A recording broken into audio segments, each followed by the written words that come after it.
ಎಲ್ರಿಗೂ ನಮಸ್ಕಾರ ಮತ್ತು welcome to cinema Kadar. Kannada cinema ರಂಗದ ಮಾರುಕಟ್ಟೆ ಬಹಳ ಚಿಕ್ಕದು ಎನ್ನುವ ಕಾಲ ಹೊಂದಿತ್ತು. ಸ್ಯಾಂಡಲ್ವುಡ್ನಲ್ಲಿ ದೊಡ್ಡ ಬಜೆಟ್ ಸಿನಿಮಾಗಳ ನಿರ್ಮಿಸುವುದು ಕಷ್ಟ, ನಿರ್ಮಾಪಕನಿಗೆ ಹಾಕಿದ ಬಂಡವಾಳ ವಾಪಸ್ ಬರಲ್ಲ ಎನ್ನುವ ಮಾತಿತ್ತು. ಕನ್ನಡ ಸಿನಿಮಾಗಳು ಸರಿಯಾದ ಗಳಿಕೆ ವಿವರ ಕೊಡುವುದಿಲ್ಲವೆಂಬ ಆಪಾದನೆಯೂ ಇತ್ತು. ಈಗ ಸಮಯ ಬದಲಾಗಿದೆ. ಬೇರೆ ಇಂಡಸ್ಟ್ರಿಗಳಂತೆ ಕನ್ನಡದಲ್ಲೂ ಕೂಡ ದೊಡ್ಡ ಬಜೆಟ್ನ ಸಿನಿಮಾಗಳು ತಯಾರಾಗ್ತಿವೆ. 50 ಕೋಟಿ 100 ಕೋಟಿ ಕ್ಲಬ್ನಲ್ಲಿ ಕನ್ನಡ ಸಿನಿಮಾಗಳು ಸ್ಥಾನ ಪಡೆಯುತ್ತಿವೆ. ಹಾಗಾದರೆ 100 ಕೋಟಿ ಕ್ಲಬ್ ಸೇರುವ ಮೂಲಕ ದಾಖಲೆ ಬರೆದ ಕನ್ನಡ ಸಿನಿಮಾಗಳನ್ನ ಇವತ್ತಿನ ವಿಡಿಯೋದಲ್ಲಿ ನೋಡ್ಕೊಂಬರೋಣ ಬನ್ನಿ. KGF chapter 1. ನಟ ಯಶ್ ಅಭಿನಯದ KGF ಚಾಪ್ಟರ್ 1 ಸಿನಿಮಾ 5 ಭಾಷೆಗಳಲ್ಲಿ ತೆರೆ ಕಂಡಿತ್ತು. ಕನ್ನಡ, ತೆಲುಗು, ಹಿಂದಿ, ತಮಿಳು ಹಾಗೂ ಮಲಯಾಳಂ ಭಾಷೆಯಲ್ಲಿ ಬಿಡುಗಡೆಯಾಗಿದ್ದ ಸಿನಿಮಾ ಒಟ್ಟು 250 ಕೋಟಿ ಗಳಿಕೆ ಕಂಡಿತ್ತು. ಕನ್ನಡ ವರ್ಷನ್ ಸಿನಿಮಾ 100 ಕೋಟಿ ಬಾಚಿಕೊಂಡಿತ್ತು. ಕಾಂತಾರ. ರಿಷಬ್ ಶೆಟ್ಟಿ ನಿರ್ದೇಶಿಸಿ ನಟಿಸಿರುವ ಕಾಂತಾರ ಸಿನಿಮಾ ಬಿಡುಗಡೆಯಾದ ಆರಂಭದಲ್ಲಿ ಪ್ಯಾನ್ ಇಂಡಿಯಾ ಮಟ್ಟದಲ್ಲಿ ಅಬ್ಬರಿಸುತ್ತದೆ ಅಂತ ಯಾರು ಕೂಡ ಊಹಿಸಿರಲಿಲ್ಲ.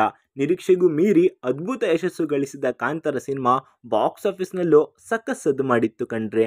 ಅದರಲ್ಲೂ ಸಿನಿಮಾಗಾಗಿ ಆಯ್ಕೆ ಮಾಡಿಕೊಂಡ ಕತೆ, ಅದನ್ನು ಪ್ರೆಸೆಂಟ್ ಮಾಡಿದ ರೀತಿ, ಕಲಾವಿದರ ಅಭಿನಯ, ಹಿನ್ನೆಲೆ ಸಂಗೀತ, ರಿಷಬ್ ಶೆಟ್ಟಿ ಅವರ ನಟನೆ ಎಲ್ಲವನ್ನ ಕೊಂಡಾಡಿದ್ರು. ಕಾಂತಾರ ಸಿನಿಮಾದಿಂದ ರಿಷಬ್ ಶೆಟ್ಟಿ ರಾತ್ರೋರಾತ್ರಿ ನ್ಯಾಷನಲ್ ಸ್ಟಾರ್ ಪಟ್ಟಕ್ಕೇರ್ಬಿಟ್ರು. ಕೇವಲ 16 ಕೋಟಿ ವೆಚ್ಚದಲ್ಲಿ ನಿರ್ಮಾಣವಾದ ಈ ಸಿನಿಮಾ ಗಳಿಸಿದ್ದು ಬರೋಬ್ಬರಿ 450 ಕೋಟಿ. KGF chapter 2. ಪ್ರಶಾಂತ್ ನೀಲ್ ನಿರ್ದೇಶನದ ರಾಕಿಂಗ್ ಸ್ಟಾರ್ ಯಶ್ ಅಭಿನಯದ KGF ಚಾಪ್ಟರ್ 1 ಹಾಗೂ ಚಾಪ್ಟರ್ 2 ಸಿನಿಮಾ ರಾಷ್ಟ್ರ ಹಾಗೂ ಅಂತಾರಾಷ್ಟ್ರೀಯ ಮಟ್ಟದಲ್ಲಿ ಸ್ಯಾಂಡಲ್ವುಡ್ ಘನತೆಯನ್ನು ಹೆಚ್ಚಿಸಿವೆ. ಅದರಲ್ಲೂ KGF ಚಾಪ್ಟರ್ 2 ಅಬ್ಬರಕ್ಕೆ ಇಡೀ ಬಾಲಿವುಡ್ ದಂಗಾಗಿ ಹೋಗಿತ್ತು. ಇನ್ನು ಚಾಪ್ಟರ್ 2 ಕೂಡ ಕನ್ನಡ, ತೆಲುಗು, ಹಿಂದಿ, ತಮಿಳು ಹಾಗೂ ಮಲಯಾಳಂ ಭಾಷೆಯಲ್ಲಿ ಬಿಡುಗಡೆಯಾಗಿದ್ದು ಬರೋಬ್ಬರಿ 1250 ಕೋಟಿ ಗಳಿಸುವ ಮೂಲಕ ಹೊಸ ದಾಖಲೆ ಬರೆದಿತ್ತು. ವಿಕ್ರಾಂತ್ ರೋಣ. ಅಭಿನಯ ಚಕ್ರವರ್ತಿ ಕಿಚ್ಚ ಸುದೀಪ್ ಅಭಿನಯದ ವಿಕ್ರಾಂತ್ ರೋಣ ಸಿನಿಮಾ ಕೂಡ ಮತ್ತೊಂದು ಪ್ಯಾನ್ ಇಂಡಿಯಾ ಸಿನಿಮಾವಾಗಿತ್ತು. 100 ಕೋಟಿ ಕ್ಲಬ್ ಸೇರಿರುವ ಸಿನಿಮಾ ಒಟ್ಟಾರೆಯಾಗಿ 150 ಕೋಟಿಗಿಂತ ಹೆಚ್ಚು ಮೊತ್ತವನ್ನು ಕಲೆ ಹಾಕಿದೆ. James. Power star Puneeth Rajkumar ನಾಯಕನಾಗಿ ನಟಿಸಿರುವ ಕೊನೆಯ ಸಿನಿಮಾ ಜೇಮ್ಸ್ ಕೂಡ 100 ಕೋಟಿ ಕ್ಲಬ್ ಸೇರಿದ್ದು. 2022ರ ಮಾರ್ಚ್ 17ರಂದು ಬಿಡುಗಡೆಯಾದ ಈ ಸಿನಿಮಾ 150.7 ಕೋಟಿ ಗಳಿಸುವ ಮೂಲಕ ದಾಖಲೆ ಬರೆದಿತ್ತು. ರಾಬರ್ಟ್.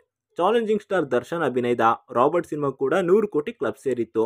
ಈ ಸಿನಿಮಾ ಬಾಕ್ಸ್ ಆಫೀಸ್ನಲ್ಲಿ 102 ಕೋಟಿ ಗಳಿಸಿತ್ತು. ರಾಬರ್ಟ್ ಸಿನಿಮಾ ತೆಲುಗು ಭಾಷೆಯಲ್ಲೂ ಕೂಡ ಬಿಡುಗಡೆಯಾಗಿತ್ತು. 777 Charlie. Simple star Rakshit Shetty ಅಭಿನಯದ 777 ಚಾರ್ಲಿ ಸಿನಿಮಾ ಕೂಡ ವಿಭಿನ್ನ ಕಥಾ ಅಂತರದೊಂದಿಗೆ ಬಂದ ಪ್ಯಾನ್ ಇಂಡಿಯಾ ಸಿನಿಮಾವಾಗಿತ್ತು. ಕನ್ನಡ ಸೇರಿದಂತೆ ಹಿಂದಿ, ತಮಿಳು, ತೆಲುಗಿನಲ್ಲೂ ಕೂಡ ಸಿನಿಮಾ ತೆರೆ ಕಂಡಿತ್ತು. ಈ ಸಿನಿಮಾ ಕೂಡ 100 ಕೋಟಿ ಗಳಿಕೆಯನ್ನು ಕಂಡಿತ್ತು. ಇದೇ ರೀತಿಯಾದ ಎಲ್ಲ ಸಿನಿಮಾ ಸುದ್ದಿಗಳನ್ನ ನಾವು ನಮ್ಮ ಇನ್ಸ್ಟಾ ಎಫ್ ಪೇಜ್ಗಳಲ್ಲೂ ಕೊಡ್ತಾ ಇರ್ತೀವಿ. ನೀವು ಅಲ್ಲೂ ಕೂಡ ನಮ್ಮನ್ನು ಲೈಕು, ಶೇರು, ಫಾಲೋ ಮಾಡೋ ಮೂಲಕ ಪ್ರೋತ್ಸಾಹಿಸಬಹುದು. ಮತ್ತೊಮ್ಮೆ ಸಿಗೋಣ. Signing off, Shashi.